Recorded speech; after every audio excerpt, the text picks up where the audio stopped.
goddamn, I need IPA. This is Beering Ain't Easy, your podcast for beer humor, dad humor, and beer tastings from Texas and beyond. So crack one if you got one and turn it up.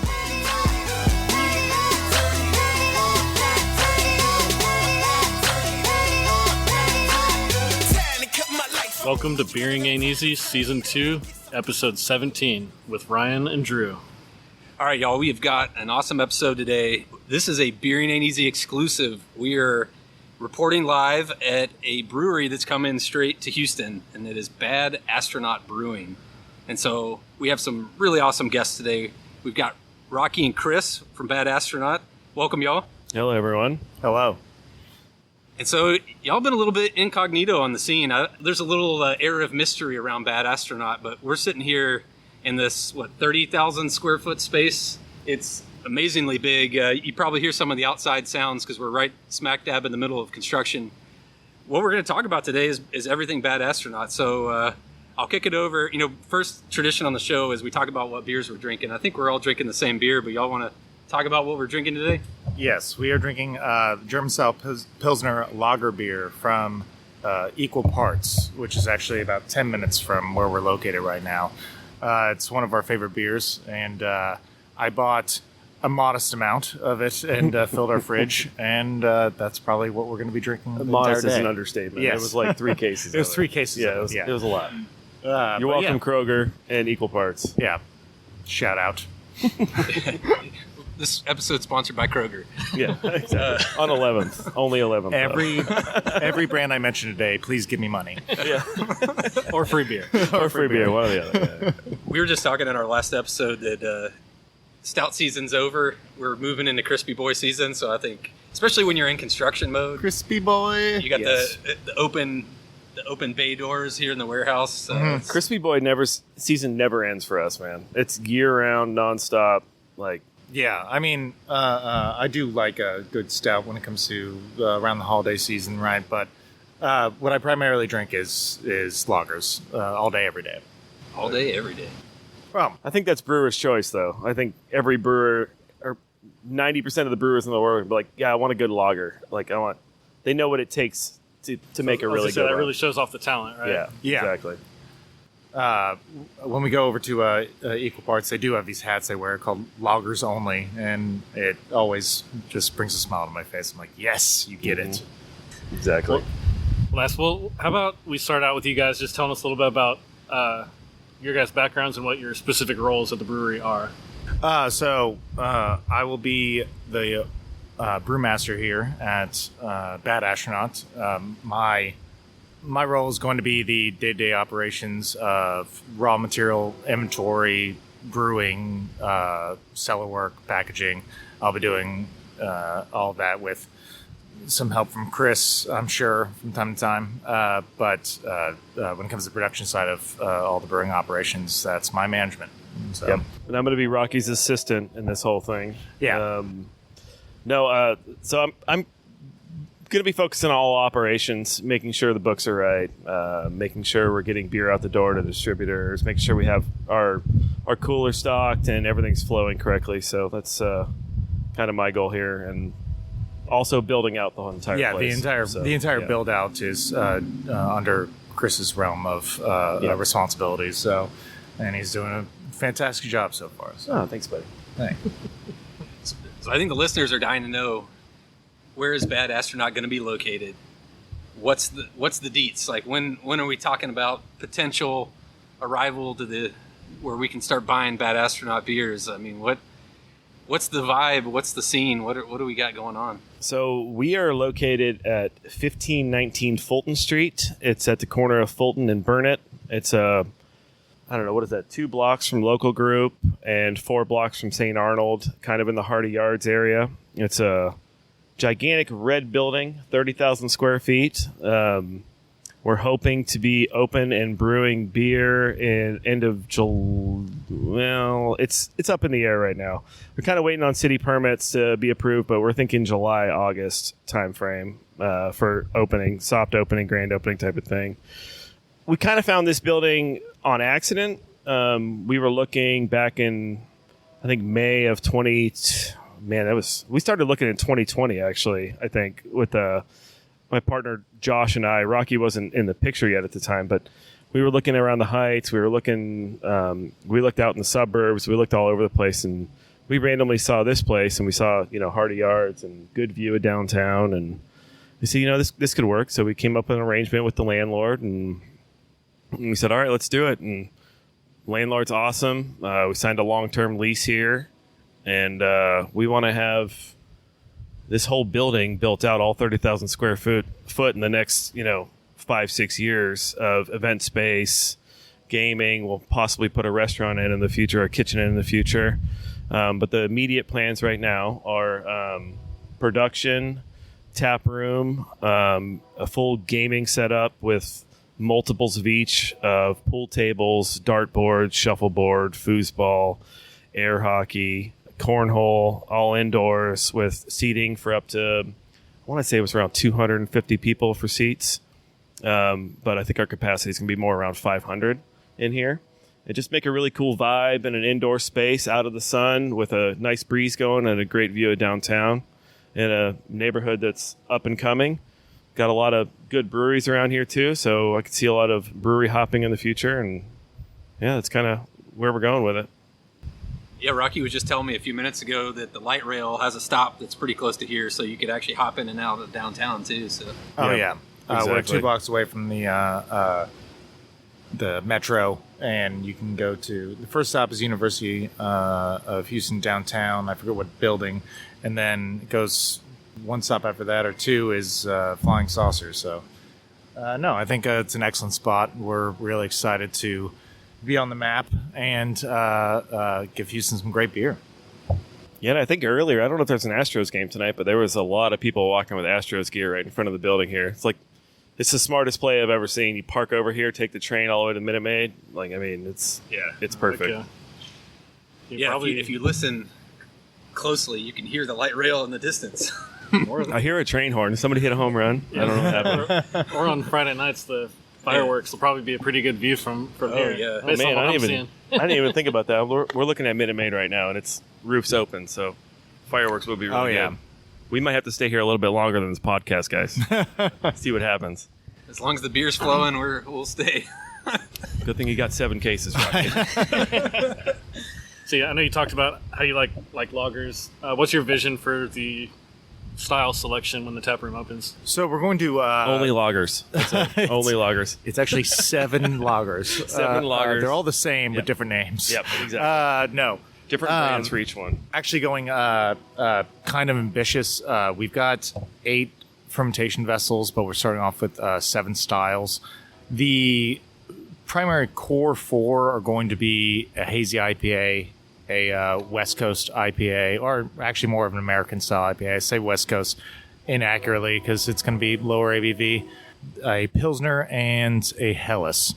The 2 lagers to start off with are just because, well, we love lagers and we know how to brew them. And I think considering the climate of the city, it's just a fantastic thing to bring where it comes to a more sessionable style.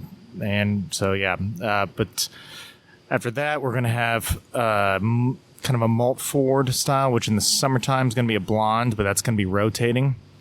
Another rotating thing is going to be rotating lager series in the summertime, Mexican style lager, followed by Fest beer coming the Oktoberfest season, followed by Dunkel in the winter, and a Czech style Pilsner, which is slightly different from a German style Pilsner. I'll get into those nerdy facts another time, but that'll be in the springtime. Then you have the session sours, which are going to have natural kind of fruit puree. It's going to be almost the same kind of malt recipe throughout, but the fruits are going to change, and depending on the season. And those will be the 7 that we want to start off with. So Sweet. I didn't want to cut you short, but I have to point out the beer run that just happened right now. So Chris jumped on a scooter. We were all short on beers. You heard us cracking the most recent round, and he hopped on that scooter and he made it diagonally completely across the space, grabbed more beers and then spun back here in record time. So that was impressive, Chris. I mean, you got to keep the beer cold. If you hear me, hear me say a lot, it's just stalling for Chris to have. I'm just trying to get back on the scooter. I like to. I don't have a speech impediment. It's actually just waiting. And anybody that knows me knows that I always have some type of mechanical device to escort me around any facility we ever had. So It's true. So I heard this song the other day called Beer Run. I don't know if y'all have heard it. It's like country style song. BWRUN, beer run. While you were going on that scooter, that's the only thing I could think in my head is the Beer Run song. So listeners, if you haven't listened to that song, search for the Beer Run song. It will never leave your head forever. Yeah, it's in mine still. I think we're gonna play that over the speaker on the scooter. It was better than the NSYNC song earlier that we got stuck in was our it head. Was it Bye Bye Bye or no? What was I singing? I don't remember. I forget. We were on the scissor lift and started singing, and I go, "Damn you! Why is this in my head?" For Just the rest random of the day? NSYNC songs come in my head. My wife's a big fan. So. Shout out to NSYNC. Yeah, NSYNC. Please give us money. Lance This episode's Bass. sponsored by Lance Bass, sponsored by NSYNC. Okay, Rocky, I promise we weren't bored by what you were saying, even though all we were talking about was looking at the beer that was coming for us. No, but yeah, I think we got to pencil this in as a summer favorite already with all those light beers. That sounds pretty awesome. Mm-hmm. We actually talked about bringing I asked Rocky earlier if we should bring the fridge over here on the pallet jack, but he was like, "No, I don't feel like doing that." I was like, "Fine, I'll just be the beer run guy on the scooter. It'll be fine." My little Professor X, just zooming over there. Is that a ball joke, dude? Well, I don't want to say it was a ball. Yes, it was a ball joke. Ball joke. Yeah. All right, that's fine. Hey. Oh, yeah. That's why I'm wearing a hat. I don't want to show off my receding hairline. I mean, I'm one to talk. My call sign was Balding Eagle back in the day. Balding Eagle. Yeah, you can't see it, but You started looking for a space in 2020. Was that when you decided to start a brewery, or was it before that? fun fact, actually, I approached Chris years ago about the idea of starting a brewery, and his exact response. This was 5 years ago, and he said, "I think we're about 5 years away from being able to do that," because in reality, it's kind of every brewer's dream to some extent to just do exactly what they want. And I believe, though, Chris was right again, and we're in a perfect spot right now when it comes to. You'll get used to it after a while. Me being right. Oh man, I want to tell a story from back in the day when it was. Let's make our news stories here. I was working on a packaging line, and it was probably my third week. Chris was director of maintenance, and he comes in and he starts changing little things to affect the speed of this piston that shoots out the cans from a can line, right? And he's increasing it a little too much, and I say, "Hey, Chris, the cans are denting. Please kind of go in the other direction." He goes, "Rocky, you're new here, so I like you, but I'm just going to tell you, shut the hell up. I know what I'm doing." And that's how our friendship blossomed. That level of honesty. Best friends forever. Yeah. Some of the best business partnerships form on put-downs. Agreed. So like the bones, I can just see the bones of the space are great. Like there's a lot here from the vibe and like the people that you want to be in here.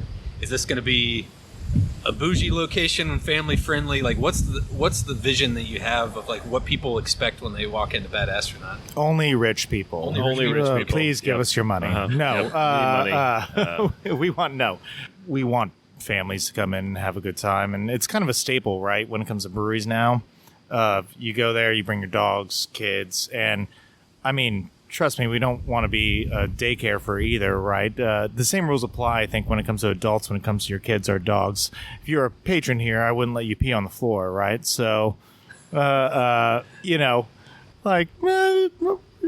sure your dog's house trained, and then when it comes to your kids, the kids are going to be kids. We're going to hold the adults responsible for any kind of misdeeds that they're running about. Yeah, so. we just, we kind of thought, we have such a big space, and we'd hate to just put our brew house and a tap room in. So we'll find the extra money, and then we'll put as many games as we can possibly do. Bar games, traditional things. Like we said, pool tables, dartboards, things where, you go take a shot, you go back, take a sip of beer, and then you're the person you're playing against takes a shot, and then you do it over and over again, unlike arcade where you have to use both hands and you're not really focusing on what you're doing. And it'll be family friendly for sure. And we have plans, top secret future plans for the back over here for more of a kid friendly area as well. So, let your kids run around and while you go be adults for a little bit. I know how it's hard having kids myself. It's a little struggle sometimes, but Yes, both Ryan and I are dads, and Adam, who's not here today, is also. So as a dad, like, we've been doing this thing where we're going to every brewery within 50 miles of Houston. That's our season 2 goal to hit. And so we evaluate based on kid friendliness. So that's great to hear. But I will comment that as a dad, I've noticed that toddlers have a lot of similarities with drunk beer nerds. They're very similar. For sure. You miss a beer release, the tantrum is just the same as you get if the chicken tender is the wrong chicken tender that you bought this time.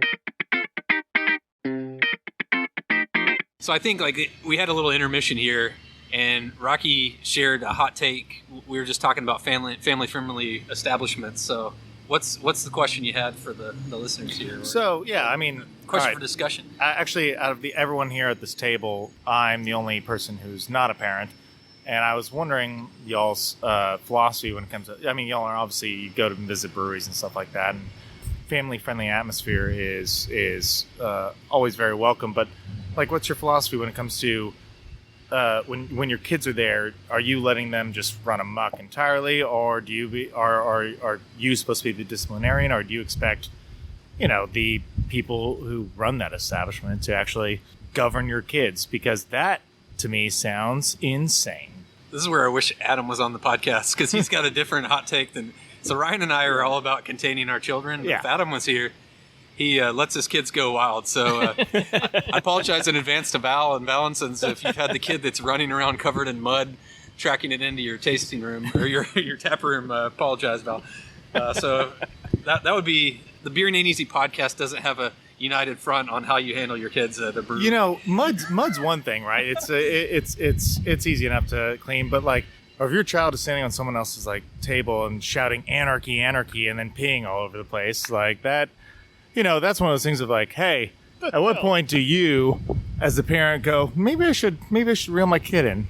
When did you meet Ricky Bobby is my question. Is there something you need to tell us? Yeah, when did you meet Ricky Bobby? I have seen some shit. Are you on fire right now? Are you on fire, Rocky? Listen, that's the question y'all might be fine as parents. I'll assume as much. But just remember, Rocky does not have any kids. No, he only has foster dogs. I said that. I actually do have foster dogs, yeah. I just want to let everybody know Rocky's only going to be beyond the production wall. He's not going to have to worry about the area where the kids are. My point is very simple. It's a point of consideration as you're in the development phases here. I grew up in the Catholic Church, and they had this little room where they threw the kids that were crying babies. They could still go to church, but you just threw them in this little room where they couldn't hurt anybody, or in a soundproof. So maybe that's the answer here. Well, bring a kid to that's church. part of our future plans, actually. Yeah. I also grew up in the Catholic Church, and I spent a lot of time in that room, so I'm very familiar with what you're talking about. I got kicked out of that church. We can tell by your comments. Yeah, they were like, "Hey, your kids are." Communicated. When I was 4, they told my parents "Hey, your kids are being assholes. Please don't let them back." And I was like, even as a child, I was like, that makes sense. So I was running around amok. So I know the slowest part about opening a brewery for every single person is the permitting process, right? Is there anything along the way so far that's been faster than you thought? The permitting process has definitely been the slowest, but I would say the fastest one is probably the brewing system and the brewing equipment. The guys in Cru Brewing Systems in Canada, where we bought our equipment from, they've been fantastic, and they've really knocked it out of the park with getting everything built on time and just getting everything going. They've been really great. The guys at Cru Brewing, I mean, when it comes to the level of communication, talent, what they consider when it comes to the brewing process, the full spectrum. I mean, they're some of the most talented team I've ever had the pleasure of working with, and it's been nothing but a joy, actually. So, shout out to them. Please give us money. No. No, just refund money we paid. It's Oh not wait, give we us already money. paid. We pay you. That's right. That's how. backwards. We're a third party here. Sponsorships available. Sponsored by Cru Brewing. No, that's interesting to hear because I know at the beginning of the pandemic, there was kind of the big shift in everyone's working habits and everything, and I know a lot of people went off to open breweries. I know when my brother started that process, the lead times on brewing equipment was, like 8 months or something, pretty long. So it's interesting to hear that that's kind of gotten back into balance. Yeah, and it's been a long time. I mean, we ordered it in April of 2020. So no. No. It's coming in April of 2022. We didn't have a building in April of 2020. All right, let's start that again. So we're going to have to cut out my questions. That was way wrong. So it's been about 7 months of building this from start to scratch, the brew house. Yeah, from the time we put a down payment down, going through all the steps, making sure everything was done correctly, getting the tanks built, getting them shipped, and When was that down? It was probably late last year, right? Like October. It was of October of 2021. So, So about 7 months ish, and then equipment will be arriving in the next 3 weeks. So it'll show up to our door by then. So hopefully, fingers crossed. I saw the pictures. I was jazzed. I'm looking forward to that release party. Yeah, it's going to be a really nice spot. The system we got was a little more advanced than what the normal startup would do, just because we've been doing this for a long time and we just know what we want, I guess, is the kind of the way to put it. And yeah, so I think as far as like equipment goes, we're going to be really good. I think our capacities will be around 2,000, 2,500 barrels a year until we expand fermentation. And then hopefully at some point we get up to 10,000 barrels, what the TABC maximum is for a brew pub. So nice. I mean, you talked about the equipment there. I think we got to touch on this briefly, but I know between both of y'all have over a decade in the industry, working for some folks, going from beginning to just expanding production. Right. I could say Karbach here. Yeah, you can say it. So y'all have some great experience. So what did y'all learn from that experience that you brought in and said, hey, this is really going to help me succeed when I open up my own brewery?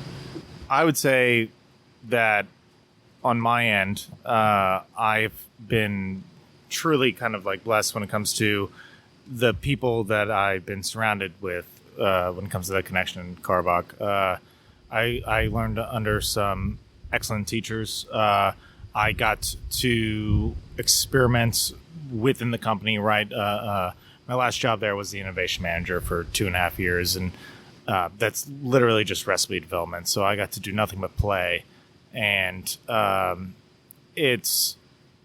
experience is invaluable, and also just the amount of teachers I've had throughout. I got hired by Eric Warner. I have had several managers that were and are still some of my best friends to this day. Some of them are still there, some of them are not. Just the connections alone was fantastic. I'd say the number one thing is kind of leadership training. Having to run teams at many different hours than I mean, it's kind of a 24-hour facility, right? And so you have night shift, day shift, all kinds of things, right? And learning how to lead was super important. Tons of stuff on safety, especially over the last several years. Quality control, huge, and of the utmost importance when it comes to any brewery. And ultimately, how to deal with a lot of things on the fly. I mean, brewing ain't easy, some have said. And please give us money. new podcast coming on Spotify. Brewing ain't easy. No, it's kind of a dream job in almost anyone's aspects, but in anyone, like especially from the outsider looking in, right? But in fact, it's quite a tough job, and with a lot of variables, especially when it comes to, like I said, safety, quality. You have to be kind of a jack of many trades, and Chris and I have close to 2 decades worth of experience combined, and it's been invaluable what we learned. So Yeah, and I mean, Rocky went on so long, I don't even know what the question was anymore. What was beer it? run. NASCAR? What was it? So my experiences are mostly, so when we first started building Karbach, I was the first production employee they hired, and I was hired on to kind of build out the brew house, make sure electrical was done correctly, and then as we started opening and brewing beers, I was kind of doing Iron Man brewing, so it was brewing, packaging, filtering, cellaring, all of the things. And I mean, the experience I had there was invaluable. So I mean, it made me what I am today, right? And I eventually transferred over to more of the equipment side and project management and engineering, maintenance, stuff like that. So my, kind of takeaways is what to buy and what not to buy that'll make your life easier and make the beer better. And yeah, with the fast pace that we had at Karbach, it was super, super helpful to know what we wanted right off the bat to make this the best that we can possibly do. I mean, yeah, when I first joined, Karbach had just finished. When I officially got hired on, because I was a volunteer for a while, when I officially got hired on, they just finished 9,000 barrels a year. They went to 19,000 the year after that, 33,000 the year after that, 55,000 the year after that, 88,000 the year after that. And so outrageous growth. Outrageous growth. I mean, not something that'll be duplicated anytime soon. I'd be amazed if it happens again in our lifetime when it comes to that kind of growth. I'm sure it will, because when it comes to history standpoint, everything's kind of cyclical. No, that's pretty cool that you can get out of the trial and error phase. Like you've able to do the trial and error where your capital investment dollars aren't on the line, and now you're able to go in with the right knowledge. Yeah. That's pretty. And it won't be perfect right off the bat, but we'll do the best we can to make it. Wait, it's not going to be perfect right off the bat? Sorry, Rocky. I should have told you that. Hold on. I should have told you that. Hold the phone. beforehand. Hold on. Wait, cut. We actually got you a lot more to talk about. We got you a half barrel brew house. Nice. It just looks like a 10 barrel. Nice. Yeah, I hate to break it to y'all that you're already in too deep, so it's happening. Yeah. Damn. That's why we're trying to be quiet about everything. And you guys knocked on our door. We're like, oh man, now we got to talk. I thought we were quiet about everything because you and I are terrible at marketing. What is marketing? What is marketing? What is marketing? That's a good question. It's a philosophical question. Well, speaking of marketing, I've got a funny question here. So, there's not a lot of information out for the general public, Right. other than the logo. So, Yeah. there's the Bad Astronaut, Mhm. and it's an astronaut holding two beers. Yeah. And I look at that astronaut, and he looks like an all right guy or gal, like pretty friendly. So what? I am makes glad that- you said guy or gal because we do not. Yeah. Yeah. yeah. So, like, what makes this astronaut so bad? I just want to know. The concept of Bad Astronaut was kind of formed. How many great things are formed over conversation and beers. The symbol of the astronaut, for instance, is almost synonymous when it comes to brewing. What I was talking about earlier, where it's a lot of people's dream jobs. I mean, think about when you were a kid, if we can all remember that far back, where you go, what did I want to do for a living? And it's like, I want to be an astronaut. Some people said dentists because they were psychopaths, but most people said, like, astronaut, something fun.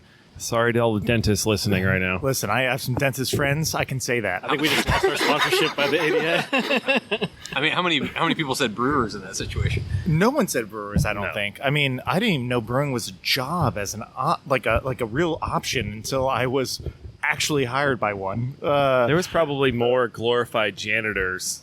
They were Yeah. like, I want to be a glorified janitor more than a brewer. Yeah, they probably got inspired by Goodwill Hunting. It's like, he's a janitor and he's brilliant, you know? Yeah, no one thought of brewing as an option, but a lot of kids said astronaut, right? The idea is kind of like funny in this aspect of you think, okay, I want to be an astronaut, and then when it comes to the analogy of how it's close to brewing is quite simple. It's like, okay, yeah, I want to do this, and then when it comes to actually doing the job, there's a lot of work, and we thought of this character that was like, oh, yeah, no, exploration of the unknown, advancement of mankind, get to meet new aliens and drink with them. All that sounds fantastic, but, like, it sounds like a lot of fucking sit-ups. And the astronaut was just kind of born. Really, is a character that wants to do all the spacewalk stuff, but in reality wanted the job for the prestige of it more than anything, and now just wants to focus on the fun.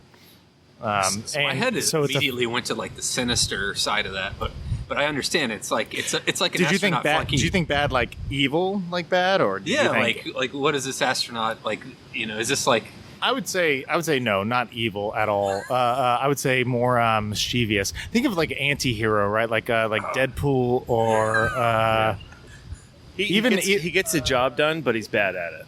Type of thing. He or she. That's kind of what. But also a badass at the same time. Yeah, sure. Well, yeah, exactly. It's definitely a fantasy character. I appreciate this answer so much because I fully expected the answer of, oh, this is Houston, it's a space-themed city, so we went with it. But this sounds like a fully fledged out character, and now I'm wondering when the Netflix series is coming out. So, Netflix, please give us money. Yeah, Netflix. No, I don't know how funny we've been, but maybe a comedy special. Yeah. Oh my goodness. We should give up our brewing job. Netflix plays so much better. The idea of the character is someone that I think that a lot of us can kind of relate to. It's a total fantasy-based character, right? We dreamed to be astronauts, and then we ended up as brewers. And then we found beer. Yeah, exactly. So you guys have mentioned 10-barrel brew house. You have 8 fermenters. I imagine you are planning on room to expand. Is there a specific? You mentioned the overall capacity you wanted to have. How many more fermenters would you be planning on? So our entire goal for the 10,000 barrel mark that Chris mentioned earlier isn't all on site here. I mean, that would be, we kind of did the math, and that's 4,400 people roughly here a day if we want to do it all here. So we do want to expand. It'd be a lot of turnover here. I think, at that point. By the way, if 4,400 people, once we get to that point, if they want to come here and party every single day, please do. That'd be awesome. But no. The overall plan is to open multiple locations. Chris, you want to talk more about that?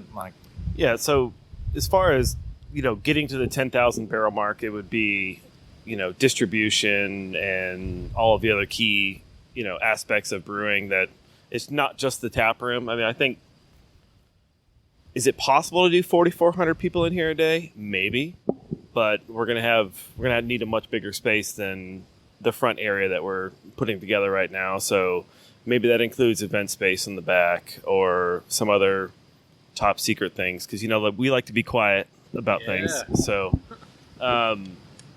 there's a possibility, but we are talking to distributors right now, since we are a Texas brew pub, not a brewery. So we are going to have other people's beers on tap here as well, which is something a little bit different than other brew pubs in town. Anyways, is we'll have all the best styles that we can find on things that we're not making at the time. Then we'll put them on tap here as well. So we'll have 30 taps, and we'll have about 8. It'll fluctuate between 8 and 16 of our own beers, and then the rest will possibly have wine on tap and ciders and all the other stuff as well. So it won't just be our beers here. We truly do love beer, and we love alcohol. Let's not lie about it. We love alcohol in general. So we just want to give everybody the best experience in this place. Well, let them have a good time and drink whatever they need. Yeah, and the thing about ciders and wine and seltzers and everything like that is, depending on your perspective on any of those, that's fair, all and good. But there are certain people that actually can't drink beer, and so we also want to provide an environment where they get to have a good time too. We also don't want to make every single person happy, right? Like we don't necessarily want to have, when it comes to wine, it's like, oh, here's a 1984 Chateau de Pop. Not something for everyone, but something for most. But I thought we were catering to the rich people here. Oh, please. That's right. Rich people. Yes. If I've not mentioned. Well, you said you would give us money if we did this podcast, so I don't know. I thought you were the rich people. Yeah, So I think we're about out of time here. I thought we were in the trust tree. Are we not? What happened? What happened to the? Did you say 30 taps though? 30? Yes, 30 taps. Yep.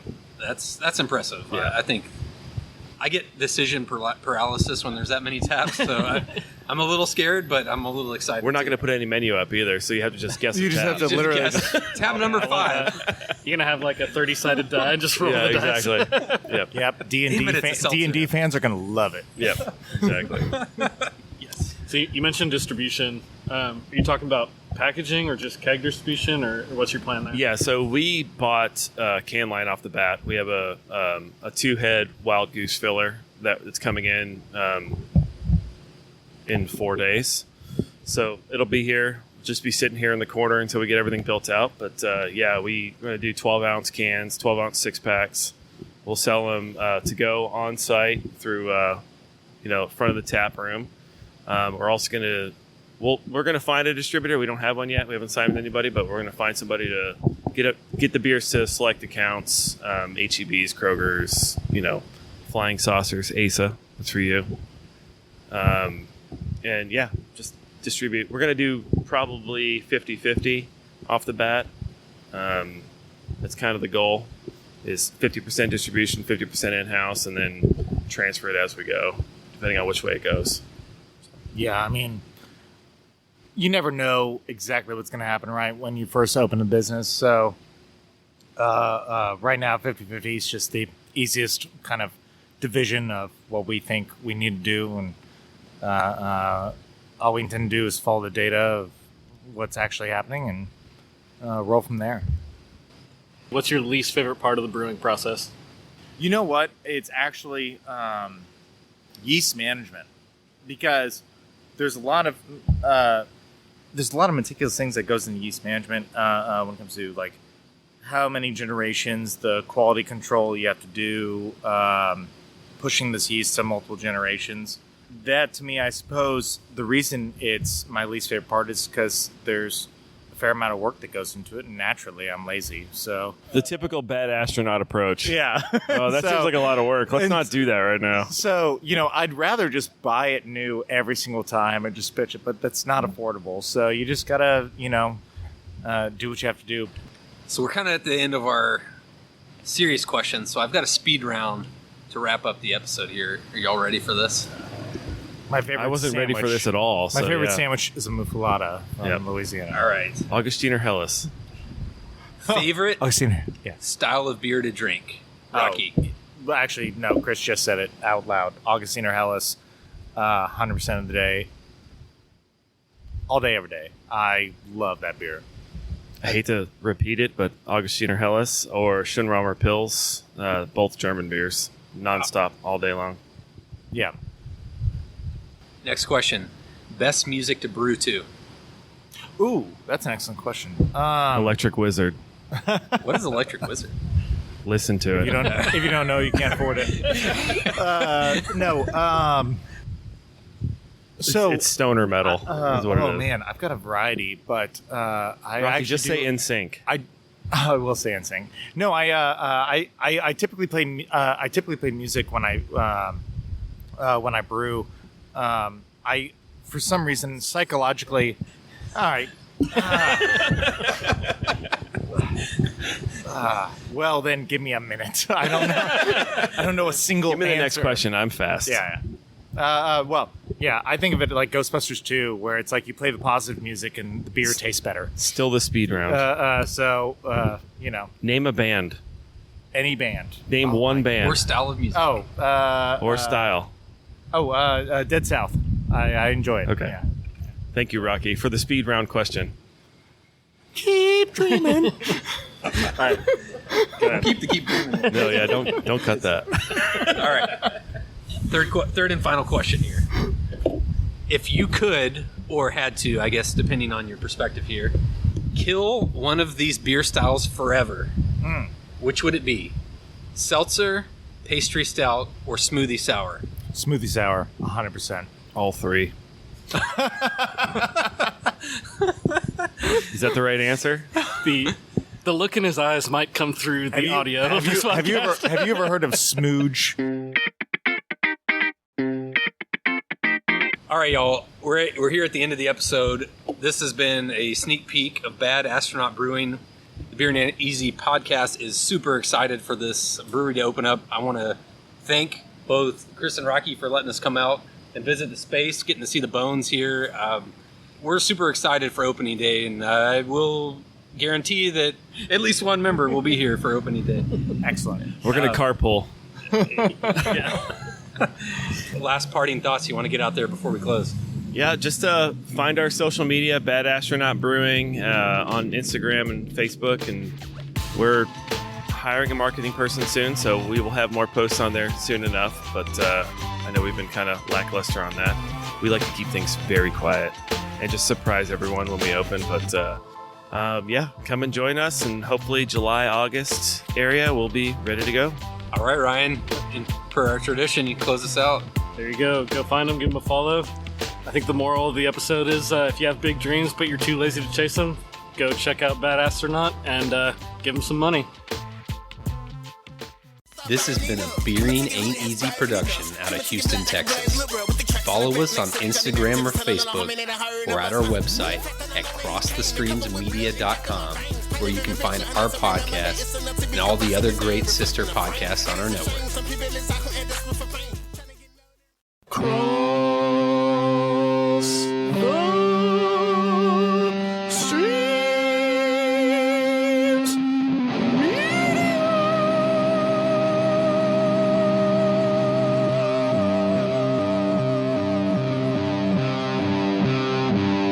This has been a Cross the Streams Media Podcast.